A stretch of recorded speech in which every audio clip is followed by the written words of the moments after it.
Welcome to मकतूब media. अभी हम जंतर मंतर पर हैं। यहाँ पर सीजेपी कोकरोच जनता पार्टी का प्रोटेस्ट पिछले 3 दिनों से जारी है और आगे भी जो प्रोटेस्ट के आयोजक हैं उनका कहना है कि ये जारी रहेगा। हमारे साथ सौरभ दास है जो कि सीजेपी के प्रवक्ता हैं। सौरभ, आगे क्या होगा, सब यही पूछ रहे हैं। आगे हम लोग जब तक रेजिग्नेशन नहीं मिल जाता है धर्मेंद्र प्रधान का, तब तक ये प्रोटेस्ट चलता रहेगा। ये प्रोटेस्ट बड़ा से बड़ा होता जाएगा। जैसे आप देख रहे हो कि आज मंडे है, तब भी बहुत मात्रा में लोग आए, जो हमारा एक्सपेक्टेड नहीं था। मतलब कहीं ना कहीं हम लोग को लग रहा था कि लोग तो आएंगे ज़रूर, लेकिन हम कंफर्म नहीं थे। लेकिन अब देखिए कितने सारे लोग, हज़ारों की संख्या में लोग जुड़े हुए एंड ऐसे ही मूवमेंट बढ़ता रहेगा। आज फिर से हमें पता चल गया कि एक सक्सेसफुल मूवमेंट है। सीजेपी की मांग है कि धर्मेंद्र प्रधान इस्तीफा दें। हाँ। मान लीजिए कल अगर धर्मेंद्र प्रधान इस्तीफा दे देते हैं तो आप सब घर चले जाएंगे? इस्तीफा अगर देंगे तो घर तो ऑफ कोर्स यहाँ पे रोड पे तो बिठा के नहीं रखेंगे, क्योंकि ये एक मूवमेंट है। मूवमेंट बहुत लंबा प्रोसेस होता है, बहुत टाइम लग जाता है एक अच्छा बेटर क्लियर सिस्टम बनाने का, क्योंकि इस सिस्टम में जितना रॉट लगा हुआ है उसको साफ करने में तो बहुत टाइम लगेगा। एंड सब लोगों को पता है कि टाइम कंज्यूमिंग तो है ये प्रोसेस, लेकिन जो फर्स्ट स्टेप है, जो बेयर मिनिमम अकाउंटेबिलिटी है धर्मेंद्र प्रधान का रेजिग्नेशन, वो तो हम एटलीस्ट लेकर जाएंगे। अभी मेरी एक बहुत सीनियर जर्नलिस्ट यहीं पे आए हुए थे, प्रोटेस्ट को बहुत ज़्यादा ऑब्जर्व कर रहे थे, उनसे बात हुई तो मैंने उनसे पूछा कि अन्ना हज़ारे का भी एक आंदोलन था, लोग उससे इसको जोड़ रहे हैं कि वही स्पार्क है और ख़त्म हो जाएगा। तो उन्होंने कहा कि 2 चीज़ें काम करती हैं, एक विचारधारा काम करती है और एक मुद्दा काम करता है। कि एक स्पेसिफिक मुद्दे पे अगर प्रोटेस्ट हो रहा है तो वो खत्म हो जाता है, विचारिक अगर प्रोटेस्ट है तो वो खत्म नहीं होता है। ये कैसा प्रोटेस्ट है? देखिए, ये तो मूवमेंट है। ये मूवमेंट एक इशू के वजह से है, जो हमारे एजुकेशन सेक्टर का इशू है। आइडियोलॉजी का जहाँ तक बात है, हम लोग संविधान हमारी आइडियोलॉजी है। एंड आगे जैसे जैसे ये मूवमेंट बड़ा होते जाएगा, अभी तो 1 ही महीना हुआ है इस मूवमेंट को, जैसे जैसे बड़ा होते जाएगा हम लोग को भी एक हमारा ठोस आइडियोलॉजी बनेगा। हम लोग किस इश्यूज़ पे काम करेंगे वो बनेगा, एक ब्लूप्रिंट बनेगा, एक ज़्यादा ऑर्गेनाइज स्ट्रक्चर बनेगा इस पूरे मूवमेंट का। ओके।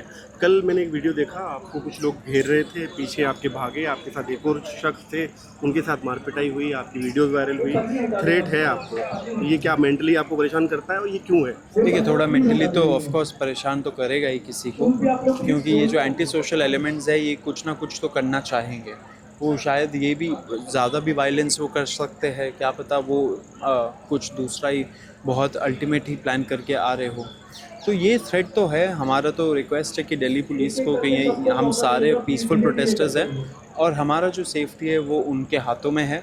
दिल्ली पुलिस को हमें सेफ़ रखना चाहिए, हर एक प्रोटेस्टर को सेफ़ रखना चाहिए, स्पेशली जो रात को यहाँ पे सिट इन स्टेज कर रहे हैं, रात को यहाँ पे सो रहे हैं। अब बहुत ज़रूरी हो जाता है ये पूछना, क्योंकि लोग पूछ रहे हैं, लोग कह रहे हैं और आपने इसका जवाब दिया है बार बार। पुलिस बहुत ज़्यादा सपोर्ट कर रही है, बार बार ये बात आ रही है कि सपोर्ट कर रही है, इनको तो सपोर्ट मिल रहा है, इनको तो हर चीज़ की सुविधाएँ मिल रही हैं। क्या है इसका मतलब? देखिए, फ्रैंकली तो हमें भी नहीं पता है क्यों ऐसा हो रहा है, लेकिन शायद इसलिए हो रहा है क्योंकि बहुत सारे लोग यूनाइट हो चुके हैं एंड संख्या बहुत बड़ी है। 22 मिलियन फॉलोअर्स हो जाना इंस्टाग्राम पे, वो I don't think recent history में ये हुआ है किसी भी पॉलिटिकल मूवमेंट या पॉलिटिकल पार्टी के साथ। तो इसलिए कहीं ना कहीं उनको पता है, जब यूथ यूनाइट हो जाए तो then they have to be they have to feel that democracy still works. तो उसका एक ज़रिया होगा ये सब करके।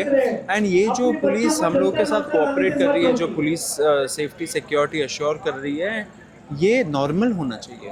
ये नहीं होता है वो अबनॉर्मल चीज़ है। तो ये जो प्रोटेस्ट है, इससे पता चलता है कि ये पुलिस कर सकती है, प्रोटेस्ट को शांतिपूर्वक चला सकती है और शांतिपूर्वक इंश्योर कर सकती है कि सब कुछ नॉन वायलेंट तरीके से and without anti social elements ये कोई भी प्रोटेस्ट हो सकता है। ये नहीं होता है तो तब क्वेश्चंस उठने चाहिए पुलिस पे कि क्यों नहीं होता है। आखिरी सवाल है, कल एक पत्रकार ने आपसे पूछा कि उमर खालिद के बारे में बताइए, और आपने कहा कि यहाँ पर लोगों को पानी नहीं मिल रहा और आप उमर की बात कर रहे हैं। एक लड़का जिसने भगत सिंह को बहुत ज़्यादा पढ़ा, 6 साल से तिहाड़ जेल में है, आपको क्या लगता है क्यों बात नहीं होनी चाहिए? देखिए, हमारा हमेशा से यही रहा है कि बहुत सारे लोग आएंगे जो बहुत सारी चीज़ों में हमारा कमेंट्स देने का कोशिश करेंगे। अब ये एक मूवमेंट है जो एक इशू पे बेस्ड है, वो है अभी के लिए फ़िलहाल वो एजुकेशन सेक्टर है। लेकिन अगर आप बहुत सारे अन्य इश्यूज ले आएंगे तो यहाँ पे बहुत सारे ऐसे लोग हैं जिनके डिफरेंट विचारधारा है, डिफरेंट चीज़ों को सपोर्ट करते हैं या एंटी भी होते हैं, लेकिन सब लोग एक कॉज के लिए यूनाइटेड हैं, वो यूनिटी हमें रखना बहुत ज़रूरी है। अब कोई भी हो, उनका right to life, right to liberty should be ensured, it's a constitutionally guaranteed right. यहाँ पे भी जो हम लोग हैं, हम लोग अपना राइट ही असर्ट करें, जो हमारा राइट टू पीसफुली प्रोटेस्ट है।